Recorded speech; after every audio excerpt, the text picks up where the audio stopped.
The next day felt different from the start. The morning sunlight streamed through my curtains, soft and golden, and the whole neighborhood buzzed with quiet energy. Children were chasing each other near the gate, and someone had started baking mandazi, the warm smell drifting into my kitchen. I went about my errands with a small smile I couldn't quite explain. Maybe it was the weather, or maybe it was the thought of evening, of the familiar knock, the flicker of lantern light, and the sound of Malik's calm voice filling the room. That evening, as if on cue, the power went out again. The estate sighed collectively, and laughter followed soon after. I lit my lantern before he even knocked, already expecting him. When he arrived, he carried 2 steaming cups of chai and a bag wrapped in brown paper. "I thought I'd take my supplier role to the next level," he said, handing it to me. Inside were samosas, still warm. "You're spoiling me," I teased. "Good," he replied easily. "It's about time someone did." We sat on the floor again, our usual spot near the lantern. The glow gave everything a soft golden hue, making the walls seem warmer, the shadows gentler. Tonight our talk was slower. There were long pauses where neither of us said anything, but it didn't feel awkward. The silence had become comfortable, like an old friend sitting between us. Malik told me about his younger sister, how she wanted to be a doctor but worried about the cost of university. "She's the reason I keep pushing," he said. "If I can hold things together long enough, maybe she'll have the chances I didn't." There was a quiet pride in his words, and I felt something stir inside me, a deep respect mixed with admiration. "You have a good heart," I told him. He smiled softly. "You do too." Outside, thunder rolled far in the distance. The air felt heavy again, but neither of us moved. The rain began soon after, tapping lightly against the windows. The sound was soothing, almost like a rhythm that matched our quiet breathing. He reached over and refilled my cup. "You know," he said, "these nights are starting to feel less like blackouts and more like light in disguise." I looked at him then, really looked. His eyes reflected the lantern's glow, warm and kind. "Maybe that's what they are," I said quietly. For a long time we just sat there listening to the rain. The world outside was dark and wet, but in that small room everything felt safe. The lantern's flame burned steadily between us, and for the first time in a long while I didn't mind the darkness at all. The rain didn't stop until morning. When I stepped outside, puddles glistened like mirrors on the road, and the air smelled fresh and alive. The whole estate seemed washed clean, as if the world had been gently reset overnight. I saw Malik from a distance, helping an elderly neighbor carry her shopping bag through the muddy path. He waved when he noticed me, that easy, familiar smile lighting up his face. I waved back, feeling an unexpected flutter in my chest. The rest of the day moved slowly. I worked on a few sketches, though my mind wandered often.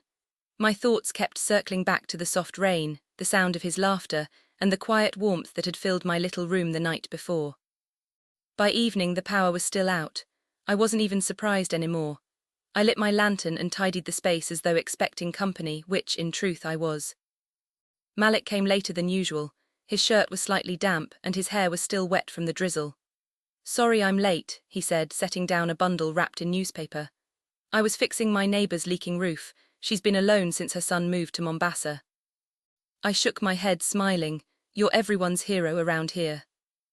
"Not a hero," he said with a chuckle. "Just someone who can climb a roof faster than most." We laughed, and then he unwrapped the bundle, roasted maize, perfectly golden and smelling of charcoal. "Street-style dinner," he announced. We shared it, alternating bites and stories. He told me about growing up in a small town where everyone knew each other, where neighbors felt more like family. I told him about the city noise I used to love, the late-night lights, the busyness that once made me feel alive but now felt strangely hollow. "You ever think," he asked, "that maybe the universe slows us down for a reason?" "Maybe it does," I said quietly. "Maybe we just don't notice it until we're forced to stop." He looked at me then, his expression soft but serious. "I've noticed you," he said. For a second I forgot to breathe. The sound of the rain outside filled the silence between us, gentle and rhythmic. "Me," I managed to say. He nodded. "You draw like someone who feels deeply. You listen when people talk. You make a quiet place feel full." I didn't know what to say, so I just smiled. My heart felt full in a way I hadn't expected. After a moment he stood to leave. "Same time tomorrow?" he asked again, though this time his voice carried something different, a kind of hope. "Same time," I said softly. When the door closed behind him, I sat for a while tracing the patterns of light on the wall. Outside, the rain had stopped, and for the first time in days the moon shone through the thinning clouds. The night no longer felt ordinary. It felt like the beginning of something gentle and real, like love quietly finding its way under lantern light. The following evening arrived with a faint orange sunset and the distant hum of crickets. The blackout had stretched into its 5th day, but by now no one in the estate was complaining. People had grown used to the rhythm of lanterns and laughter, of quiet evenings filled with simple connection.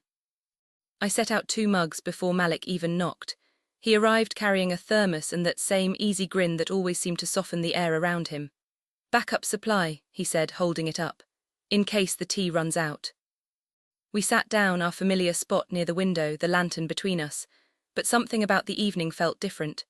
There was a calmness, yes, but also a weight in the silence, the kind that hinted at change. He seemed thoughtful, his gaze lingering on the flickering flame. "You ever think about what happens when the lights come back?" he asked. I looked at him, unsure how to answer. I had thought about it. The blackout had become the quiet backdrop to everything that was growing between us.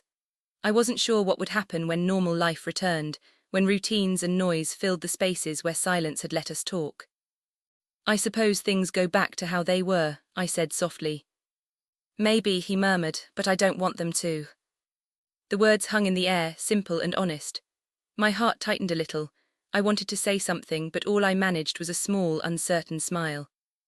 He reached across the small space between us and took my hand gently. His palm was warm, rough from work. But his touch was steady. "You've become my favorite part of the day," he said quietly. "Not the tea, not the stories, just being here." For a long moment I couldn't speak.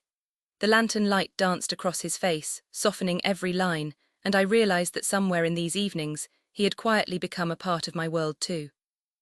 "I don't want it to end either," I said finally. He smiled then, a real, unguarded smile that reached his eyes. "Then maybe it doesn't have to." Outside, the estate was unusually still. Even the wind seemed to pause. Somewhere in the distance, a child laughed and a dog barked faintly. Life went on, but in that small room it felt like time had stopped just for us. When he left that night, it wasn't with a promise to return the next day. It didn't need one anymore. Something had shifted, quiet but certain. And as I watched the lantern flicker its last bit of flame before going out, I realized that love didn't always need grand beginnings. Sometimes it bloomed quietly in the dark, between cups of tea, shared silences, and the soft glow of a single light. That night, for the first time, the darkness outside didn't feel like waiting, it felt like peace. Morning came bright and clear, almost too bright after so many days of candlelight. The power had finally returned, the low hum of refrigerators, the distant sound of radios, and a few cheers from the neighbors marked its comeback. Yet instead of excitement, I felt an odd stillness. I walked around my small apartment, noticing how everything looked sharper under electric light. The lantern sat on the table where we'd spent all those evenings, its glass still smudged with fingerprints. It looked lonely now, like a memory made visible. As I brewed tea, I found myself wondering if Malik would still come. Our world had been built around the dark, the gentle rhythm of blackouts, the quiet talks, the simplicity of it all. Would the noise of normal life swallow that connection? Just as the thought crossed my mind, there was a knock on the door. Familiar, confident. I opened it, and there he was, no lantern, no bag of snacks this time. Just Malik holding a small potted plant with bright green leaves. "For the table," he said, smiling, "to remind us that light comes in more than one form." I laughed, taking it from him. "You didn't have to." "I wanted to," he said. "The lights are back, but I figured that doesn't mean we stop showing up." He stepped inside, looking around the room now glowing with electricity. "It's strange," he said softly. "Everything's brighter, but it feels a little less warm." "It does," I agreed. "Maybe we got used to the calm." He nodded and pulled out a chair. "Then we keep it, the calm, I mean, we don't let the noise take it back."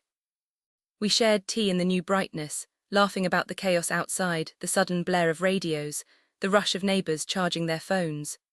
But even with the lights blazing, it felt like our small bubble remained untouched. As he prepared to leave, he looked at me with that steady warmth I had come to know so well. "I meant what I said yesterday," he murmured. "I don't want this to end, lanterns or not." I smiled, my heart lighter than it had been in a long time. "Then it won't." He hesitated a moment, then reached for my hand. Dinner tomorrow. Only if you bring the samosas, I teased. Deal, he said, laughing. When the door closed behind him, I looked at the little plant on my table, its leaves catching the sunlight that streamed through the window. It was the lantern's soft glow, but it was its own kind of light, steady, alive, and full of promise. And as I stood there, realized something simple but sure. The blackouts had ended, but what we'd found in the dark was only beginning. The next evening was different, yet familiar in its own quiet way. The lights were still on, but I didn't bother with them. I turned them off and lit the lantern instead, letting its gentle glow fill the room once more. It felt right, like keeping a small piece of our story alive. When Malik arrived, he noticed immediately. You turned off the power, he asked, amused. I did, I said with a smile. I thought the lantern deserved one last evening. He chuckled, setting down the paper bag in his hands. You're sentimental. Maybe, I said, but I think some things are worth keeping just as they are. He unpacked the food, pilau, 2 sodas, and a small packet of roasted peanuts. I figured we should celebrate the return of light in our own style, he said, handing me a plate. We ate, talked, and laughed easily. The rhythm between us had grown natural, the pauses no longer uncertain but peaceful. Every look, every smile carried a quiet understanding that what had begun in the dark had turned into something lasting. After dinner, Malik grew quiet for a moment. Then he said, I got a call from my old school in Garissa. They want me to head a new literacy program. It's a big opportunity. I felt my heart tighten. That's wonderful, I said, trying to sound cheerful. You've worked so hard for something like that. He looked at me, his expression soft. It's far. I nodded. The thought of not hearing his familiar knock each evening made my chest ache. But even as the sadness crept in, I knew what I needed to say. You should go, Malik, you'd make a real difference there. He reached across the table, taking my hand gently. And what about you? I'll be here, I said quietly. Drawing, working, remembering the evenings that started everything. He smiled, though his eyes held something deeper. Gratitude, maybe, or the kind of love that doesn't need words. I'll visit, he said. And when I come back, I'll bring stories to tell, real ones, not just about blackouts and groundnuts. I'll hold you to that, I whispered. When he left that night, the lantern burned lower than usual. I watched the flame flicker until it faded, leaving only a thin trail of smoke. The room fell into darkness, but it didn't feel empty. Because even in the quiet, I could still hear the echo of his laughter, the warmth of his voice, and the promise that light, real light, had found its way between us. And as I sat there, I realized love wasn't always about staying. Sometimes it was about growing apart, yet still together in spirit. Love by lantern light had become love that could last in daylight too. Days turned into weeks, and the soft rhythm that had once filled my evenings was gone. Malik had left for Garissa, just as he said he would. The day he boarded the early bus, I stood by the roadside with a heavy heart, watching him disappear into the morning mist. The lantern still sat on my table, but I hadn't lit it since. Every evening I'd look at it, remembering how the flicker of its flame used to fill the room with warmth, and how his laughter always followed soon after. Now the silence felt heavier. Like the air itself was missing something it used to know. I threw myself into my work, sketching long into the night. My art began to change, softer lines, deeper tones. Every drawing seemed to hold traces of him. My friends teased me that I was turning into a poet without words. Maybe they were right. Sometimes I'd walk past the spot where we'd shared roasted maize or wave to the old woman whose roof he'd fixed. The estate felt the same, yet different. Everyone still laughed and shared stories in the evenings, but for me, the brightness of the lights couldn't replace the glow of those blackout nights. One Friday evening, after a long day, I sat by the window and watched the sunset. It painted the sky in gold and orange, the kind of colors that reminded me of hope. I reached for the lantern on impulse and lit it for the first time since he'd left. The flame wavered, then steadied, small but alive. Just then there was a knock on the door. Soft, familiar. My heart stopped for a moment. I froze, afraid to hope, afraid it might just be a neighbor.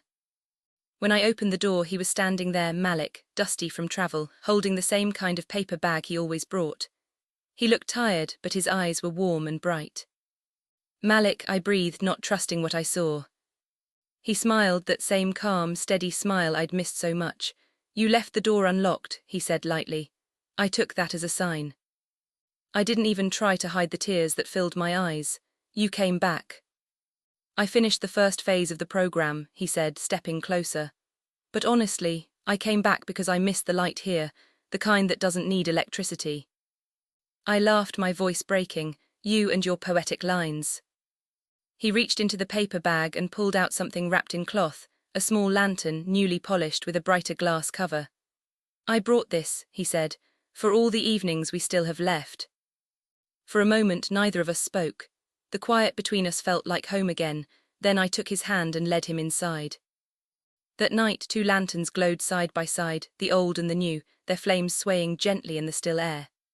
The estate outside was alive with music and laughter, but in our little room it felt like time had come full circle. Malik looked at me, his voice soft. I told you I'd bring stories back. And I kept the light waiting, I whispered.